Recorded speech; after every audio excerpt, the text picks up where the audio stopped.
Hi everyone, I'm coming on to do a much requested jewellery cleaning video.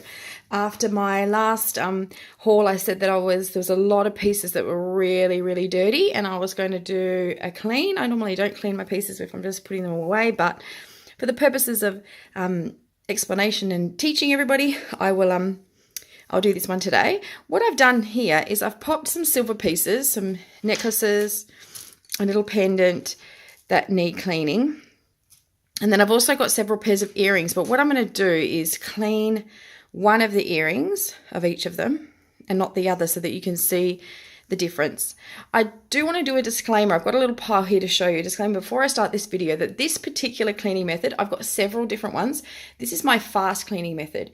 It's quick, it's easy, and like if you're just about to go out somewhere and you think, oh no, my piece looks really tarnished, I want to give it a quick clean before I leave the house, this is the method. But it is only for straight silver and straight genuine gold pieces. You can use it on some costume pieces, you can use it on some stones, but I've been doing it for a long time, so I tend to be able to know what I can use it on and what I can't. But for those that are just starting out with cleaning, I would only use it for purely silver pieces and purely gold pieces. And I'll let you know what I mean. Say a particular piece like this that has glued in stones and is gold plated over sterling silver. If you put this in there, in doing this method, the stones will fall out because the glue will melt and the plating may come off the piece. With this particular piece, for instance, that has large natural gemstones in it, the gemstones will shatter because this is a hot water, boiling water method that you'd use a hot kettle for, and it will shatter the stones. I've actually, in the past, before I learnt better, I've actually had an amazing, beautiful, huge 18 karat gold ring with a large stone in it, and I shattered it doing this process. The other would be a large stone like this, like a large natural amethyst. You would not want to do this with that, it will shatter it. And the other one is marcasite jewellery. Marcasite jewellery, it will shatter the little marcasites as well. So don't do this with marcasite jewellery. The other pieces I'm choosing not to clean today are these pieces I found in the haul because I think that they're actually burnished gold or blackened gold. Like it's supposed to have that finish on it. The same with silver. Some silver has a burnished and blackened look now, like sometimes in between the pattern or in the grooves. And if you use this method on that, the burnished or blackened or antiqued parts will turn pure silver. So if that's what you're looking for, I actually did it on my wedding ring. The person who designed it actually did a lot of burnishing, like between the pattern of there's actually a sage leaf, and I didn't like it. I wanted more of a crisp look, so I threw my ring into this and it actually took all the burnishing off. So let's get started. It's very simple. What I've got here is a tub with clean water for rinsing, an empty tub, a little piece of paper towel for drying the pieces on, a toothbrush, an old toothbrush, it's outside of the photo, but some tin foil, just regular tin foil. I'm trying to show this in a really cheap way, and this is bicarb soda. You can get this particular pack is from Coles. This is about $1.30, I think, and it's a large bag, and this will do you months and months of cleaning if it's just your own jewelry. And out of the frame too, I have a boiling hot kettle of water. I've just boiled it before I started the video. The best way to do it though is straight, do this in your kitchen, stand next to it, and the second the kettle boils, pour it in. But for this video, it will be hot enough. So what you do is you get a piece of tin foil the size of the bowl that you're using. You can actually buy aluminium plates. I do have one here. You see them at different fairs. There's people selling them, and it's just simply an aluminium plate, and you can use it over and over again. Or aluminium foil does the same thing. If you want to buy a jewelry plate, they have them online. But honestly, tin foil does the same thing, and you can actually rinse and reuse the same piece of tin foil, so it's not wasting. Anyway, the other point that I have to make, which I should have made in the beginning, is that the container that you use has to be non-conductive. I prefer to use plastic. You can use ceramic or glass, but plastic is always better, so it doesn't have a reaction. You fold your piece of tin foil, you put it in the bottom. I'll show you a few of these pieces quickly so you can see the tarnish on them. You can see how grey that piece is. We're going to pop that in. I've got this genuine Tiffany necklace, which is really grey and dirty. That's getting popped in. This table's wobbling a little bit. I mean, my camera is, so excuse that. There's this necklace, which is really grey and dirty. It's a sterling silver necklace. Now, there is a stone in here, but I'm not worried. I don't think that's going to break. But then I've been doing this a long time. So don't do what I'm doing with that. Same with these earrings. This has got natural gemstones in. I'm choosing to pop it in because I think it will be fine. I've got a few diamond pieces. Diamonds are perfectly fine with this. Another diamond piece, another diamond piece in really tarnish and dirty. And these are filthy at the back. Whoever wore them never cleaned their gold jewellery. Disgusting. There's this really, really grey earring. Another gold piece, 9 karat gold. Another 9 karat gold piece.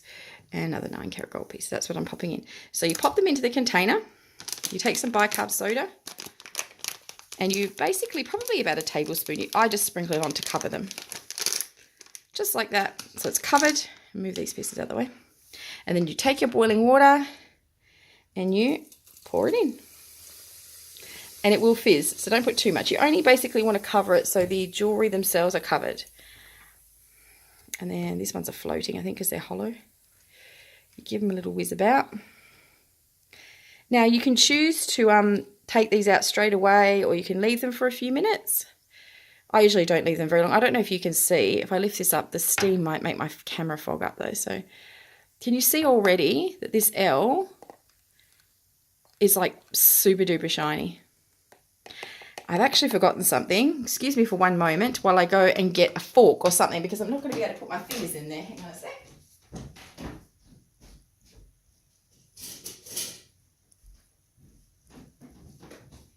Just pop to the kitchen to grab a fork, because I'm not going to be able to dig these pieces out of that boiling hot water.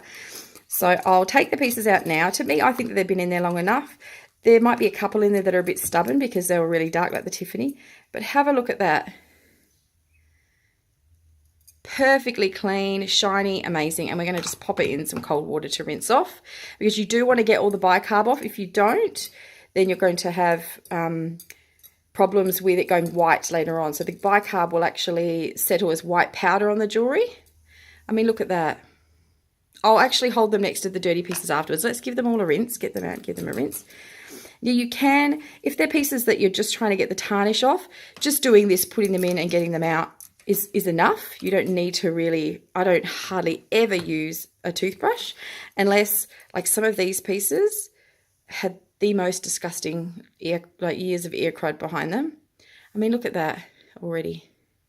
Just wait until I hold it next to the other one so you can see. This probably could have a little bit of a brush, this one, because again, the disgustingness behind it. So I should really, when I'm going through jewellery lots, I should really use gloves, because these ones are really filthy. And then we'll keep going. A little cognac diamond earring we'll pull out. Now this Tiffany one is a little bit more stubborn. If you see, it's kind of come up a bit, but not as shiny as I'd like it. So what I would do would be get that piece out, and I would repeat the process and do it again. I'm not going to do that right now, but that's what I do. If the tarnish isn't coming off, I just repeat it a second time. All of these other pieces have come up amazing, so we'll just grab them all out. I mean, that has come up super shiny. And the little Michelle necklace. Grab it out. Now just move this out the way. I'm going to leave the Tiffany one in there because I'm probably going to pop that through again. I'll turn this around and grab our paper out. Now you just give them a quick shuffle around. If there's any gaps, you can just make sure. I usually run them under running water. I'll put them in a strainer, like a really fine tea strainer, and rinse them out, because you do not want to get any of this white powder residue left on them, because when they dry out, you will see it and it will make everything look cloudy. I don't know if you can see it, but that is so shiny. But wait, we'll compare it at the end. I don't get overexcited. Let's keep going. Just making sure we're getting all the powder residue off it. Give it a good rinse. I will re-rinse these under the tap afterwards. Just get them all out and pop them on here. Necklace. Now the 2 earrings. And you will notice in the rinsing water, I don't know if you can see it, there are all these little floaty bits of disgustingness, and that's like what I was talking about, the dirt from behind the backs of the earrings. So a lot of it will come out in the rinsing process as well. But let's pull these down now. I'll push this to the side and let's have a little bit of a compare. We can't compare this, but look, if I did a side-by-side photo, Just dry my hand off a little bit. You could see that's just pristine, beautiful. The same with the Michelle necklace. It's a little bit tangled up. Probably should have untangled it before I threw it in. I think we can still see how amazing this looks, but let's get it untangled for the purpose of showing. Come on, necklace friend. There we go. Like new again. Absolutely gorgeous. And you would give this a dry, and then if they've been tarnished for a very long time, another thing that can happen is that when you do take the tarnish off, they won't shine as much anymore. And that's when, I actually don't have one here with me in the packet, but I'll get one for another where I show how to clean other pieces without this hot water method, is to use a silver polishing cloth. And you can get those from Coles. You get a pack of 2 for about $4.50. And they are really, really good for polishing pieces with just after you have used this method. Sometimes these ones don't have that problem. They're really shiny, but they can go a bit matte, and then you just use that cloth and give it a little bit of a buff. So let's do a bit of comparing to these pieces before and after.